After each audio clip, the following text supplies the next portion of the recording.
Om Swastiastu. Assalamualaikum warahmatullahi wabarakatuh. Shalom, salam harmoni. Perkenalkan, nama saya Maria Teresa Rahel Naibaho dengan NIM 2014031018. Program studi saya yaitu Pendidikan Geografi, jurusan Geografi, Fakultas Hukum dan Ilmu Sosial. Di sini saya akan mempresentasikan tugas meteorologi dan klimatologi saya yang berjudul Pengaruh Iklim dan Perubahannya Terhadap Pertumbuhan Tanaman. Selamat menyaksikan.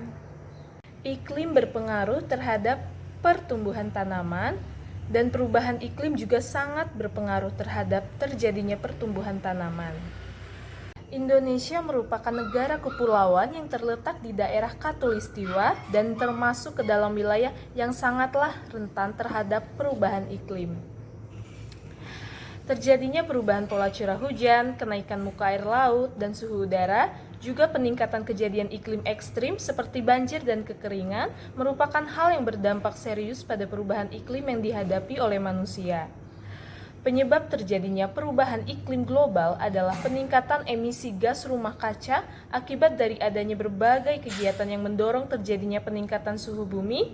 Mengingat iklim merupakan unsur utama yang berperan dalam sistem metabolisme dan fisiologi tanaman, maka perubahan iklim global akan berdampak buruk terhadap keberlanjutan pembangunan pertanian. Perubahan iklim merujuk pada variasi rata-rata kondisi iklim suatu tempat atau pada variabilitasnya yang nyata secara statistik untuk jangka waktu yang panjang. Selain itu juga diperjelas bahwa perubahan iklim mungkin terjadi karena proses alam internal maupun ada kekuatan eksternal atau ulah manusia yang terus-menerus mengubah komposisi atmosfer atau tata guna lahan. Beberapa penemuan terakhir mulai memperjelas pengaruh iklim terhadap produksi pertanian. Pengaruh pada produksi pertanian dapat disebabkan paling tidak oleh pengaruhnya terhadap produktivitas tanaman, organisme, pengganggu tanaman, dan kondisi tanah. Iklim dan cuaca adalah faktor penentu utama bagi pertumbuhan dan produktivitas tanaman. Produktivitas pertanian berubah-ubah secara nyata dari tahun ke tahun.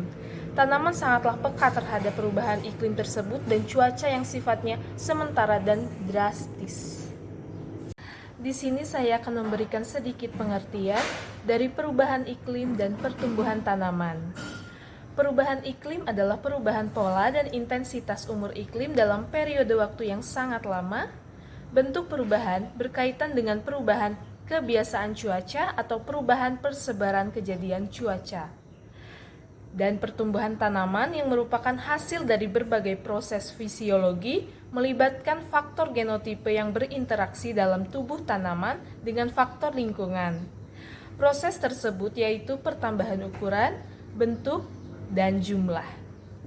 Di sini saya akan menjelaskan penyebab terjadinya perubahan iklim. Penyebab terjadinya perubahan iklim yaitu peningkatan emisi gas rumah kaca atau yang biasa disebut GRK akibat dari adanya berbagai kegiatan yang mendorong peningkatan suhu bumi. Kebanyakan dari gas rumah kaca terjadi secara alami, tetapi kegiatan manusia meningkatkan konsentrasi beberapa di antaranya di atmosfer, khususnya yaitu karbon dioksida atau CO2, metana, dinitrogenoksida, gas berfluorinasi. CO2 atau karbon dioksida merupakan gas rumah kaca yang bersifat umum diproduksi oleh kegiatan manusia dan memiliki tanggung jawab atas 64% pemanasan global buatan manusia. Konsentrasinya di atmosfer saat ini 40% lebih tinggi daripada saat industrialisasi dimulai. Gas rumah kaca lainnya dipancarkan dalam jumlah yang lebih kecil, tetapi mereka memerangkap panas jauh lebih efektif daripada CO2 atau karbon dioksida. Dan dalam beberapa kasus ribuan kali lebih kuat, metana memiliki tanggung jawab atas 17% pemanasan global buatan manusia, dan dinitrogen oksida sebesar 6%. Jadi, peran utama gas rumah kaca yang terus meningkat adalah karbon dioksida atau CO2. Tetapi sebagian dari karbon dioksida ini sebenarnya dapat diserap kembali, antara lain melewati proses fotosintesis yang merupakan bagian dari proses pertumbuhan tanaman atau pohon. Selanjutnya saya akan memberikan informasi yang perlu Anda ketahui. Yang pertama yaitu beberapa jenis gas di atmosfer seperti karbon dioksida, metana, dan dinitrogenoksida mempengaruhi iklim permukaan bumi karena kemampuannya dalam membantu proses transmisi radiasi dari matahari ke permukaan bumi dan juga menghambat keluarnya sebagian radiasi dari permukaan bumi. Jikalau konsentrasi dari gas-gas ini di atmosfer meningkat, radiasi akan bertambah besar. Prediksi peningkatan suhu bumi bukanlah suatu hal yang mudah. Iklim di suatu daerah merupakan hasil interaksi dari proses-proses fisika dan mekanik yang saling berhubungan. Dan yang kedua yaitu, terjadinya peningkatan suhu akan menyebabkan peningkatan evapotranspirasi yang berdampak pada meningkatnya konsentrasi.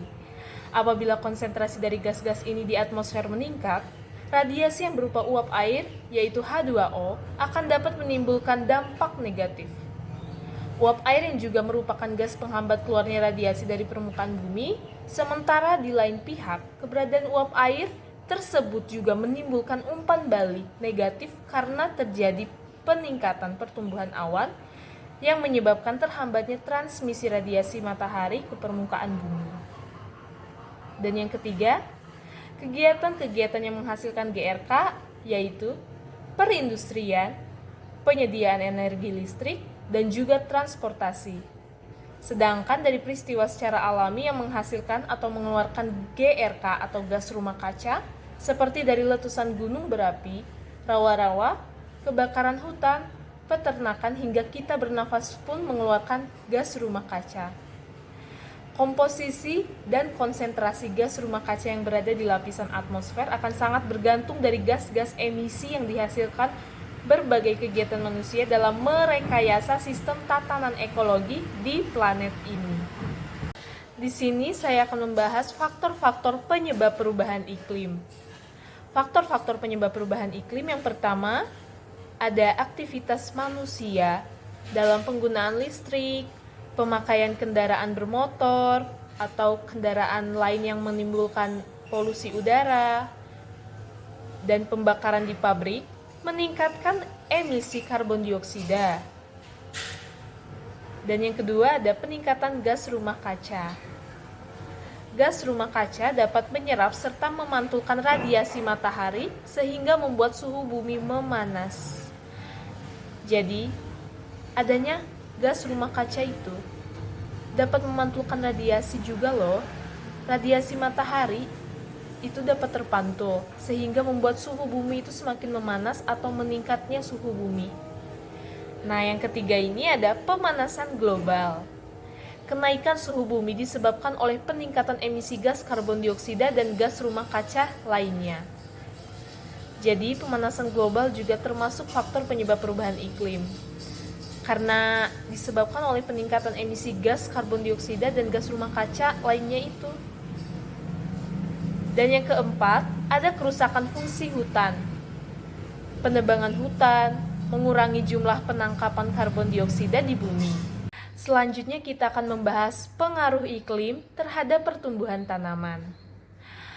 Jadi, hasil suatu jenis tanaman bergantung pada interaksi antara faktor genetis dan faktor lingkungan, seperti jenis tanah, pengelolaan, topografi, pola iklim, dan teknologi. Dari faktor lingkungan, maka faktor tanah merupakan modal utama. Jadi faktor tanah merupakan modal utama untuk terjadinya pertumbuhan tanaman. Nah, keadaan tanah sangat dipengaruhi oleh adanya unsur-unsur iklim seperti hujan, suhu, kelembapan, angin, dan radiasi matahari. Pengaruh itu kadang-kadang menguntungkan dan juga kadang-kadang merugikan. Nah, tanah dapat dibagi menjadi dua tipe, yaitu tipe pertama ada climate soil type adalah tanah yang pembentukannya dipengaruhi oleh hujan dan temperatur. Yang kedua ada acclimate soil type adalah tanah yang pembentukannya bukan disebabkan oleh faktor iklim, melainkan keadaan batuan. Faktor iklim yang paling berpengaruh terhadap tanah adalah hujan. Air hujan akan mengikis pada bagian topsoil tanah yang merupakan bagian tanah subur. Apabila bagian topsoil dibiarkan terkikis terus-menerus, maka lapisan ini akan hilang dan yang nampak adalah lapisan di bagian bawahnya yang dikenal dengan subsoil. Subsoil merupakan lapisan yang di bawahnya yang kurang subur, masih mentah, di mana mikroorganismenya sudah hilang, sehingga diperlukan perbaikan-perbaikan yang memakan waktu cukup lama untuk menjadi produktif kembali, antara 2-5 tahun. Selanjutnya, terdapat pengaruh iklim lainnya yang juga berperan dalam pertumbuhan tanaman, yaitu yang pertama adalah pengaruh suhu dan radiasi matahari. Pengaruh iklim terhadap tanaman dimulai oleh pengaruh langsung cuaca, terutama pada radiasi dan suhu terhadap fotosintesis, respirasi, transpirasi, dan proses-proses metabolisme di dalam sel organ tanaman. Adapun intensitas respirasi daun sepenuhnya yang dipengaruhi oleh suhu udara dan berlangsung secara terus-menerus sepanjang umur tanaman. Maka semakin rendah suhu udara harian akan semakin rendah pula penggunaan karbohidrat untuk respirasi. Jadi, proses fotosintesis dan respirasi tergantung pada pengaruh radiasi surya, gas CO2 dan O2 di atmosfer. Selain itu, kadar air di daerah perakaran yaitu tanah, dan pengaruh suhu udara juga suhu tanah. Dapat disimpulkan, fotosintesis dan respirasi dikontrol langsung oleh unsur cuaca atau iklim utama, yaitu radiasi surya dan suhu sebagai faktor paling utama dan unsur-unsur lainnya sebagai faktor pendukung. Yang kedua adalah pengaruh angin dan kecepatan angin. Jadi, dengan adanya angin, maka akan dapat membantu dalam penyerbukan tanaman dan pembenihan alamiah. Tetapi terdapat kelemahannya, yaitu akan terjadi penyerbukan silang dan penyebaran benih gulma yang tidak dikehendaki. Selain itu, angin juga merupakan salah satu penyebar hama dan patogen yang dapat mempertinggi serangan hama sang penyakit yang akan sangat merugikan. Yang ketiga adalah pengaruh curah hujan.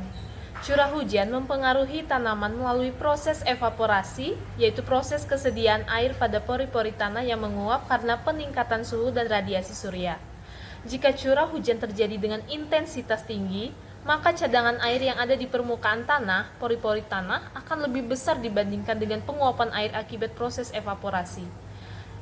Nah, fungsi air bagi tanaman adalah penyusun tubuh tanaman sekitar 70% sampai 90% sebagai pelarut dan media reaksi biokimia pada tanaman. Sebagai perantara, pembawa senyawa molekul nutrisi atau hara seperti nitrogen, kalium, kalsium, fosfor, dan lain-lain bagi tanaman. Berperan penting pada proses pembelahan sel tanaman. Jadi air sangat berperan penting dalam pembelahan sel tanaman. Selanjutnya, sebagai bahan baku fotosintesis dan menjaga suhu tanaman agar tetap konstan. Itulah fungsi air bagi tanaman. Yang keempat adalah pengaruh kelembapan udara. Kelembapan mempengaruhi keberadaan air yang dapat diserap oleh tumbuhan dan mengurangi penguapan. Kondisi ini sangat mempengaruhi sekali terhadap pemanjangan sel.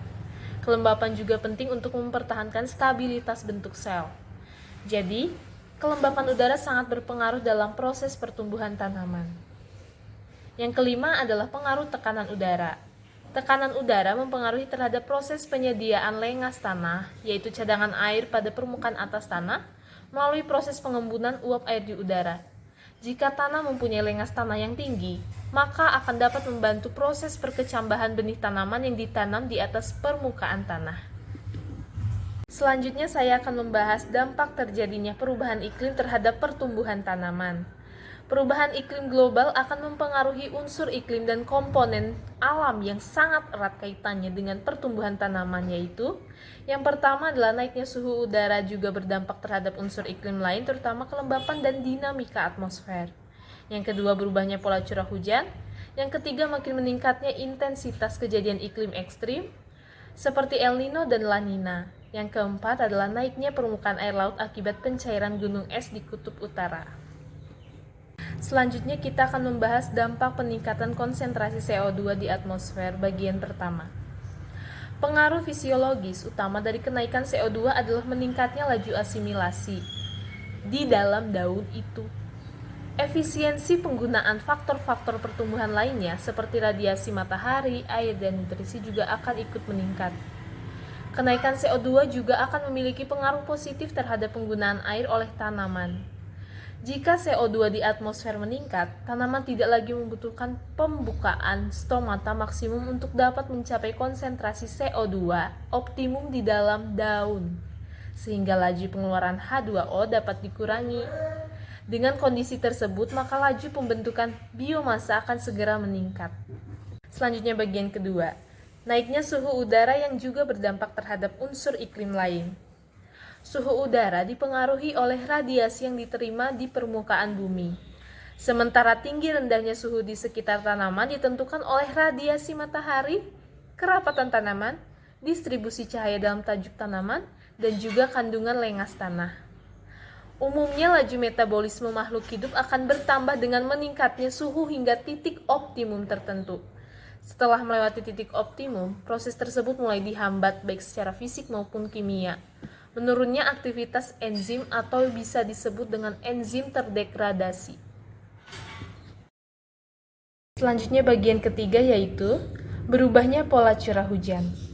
Perubahan iklim juga menyebabkan terjadinya perubahan jumlah hujan dan pola hujan yang mengakibatkan pergeseran awal musim dan periode masa tanam.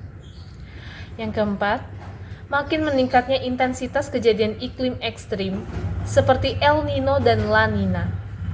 Terjadinya musim kemarau panjang akibat adanya fenomena anomali iklim global El Nino pada umumnya terjadi secara periodik setiap 5 tahun sekali.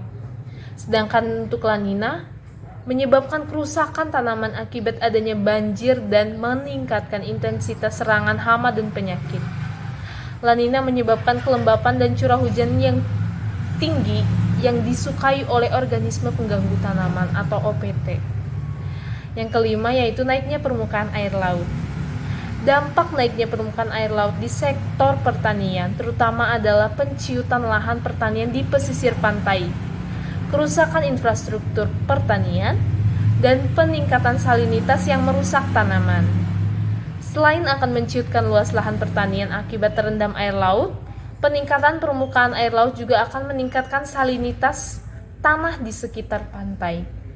Salinitas pada tanah memiliki sifat racun bagi tanaman sehingga akan mengganggu fisiologis dan fisik pada tanaman, kecuali tumbuhan laut dan pantai atau varietas adaptif.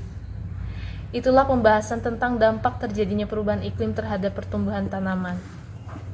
Sekian yang dapat saya sampaikan. Mohon maaf apabila saya terdapat salah kata. Terima kasih. Om Santi Santi Santi Om. Wassalamualaikum warahmatullahi wabarakatuh.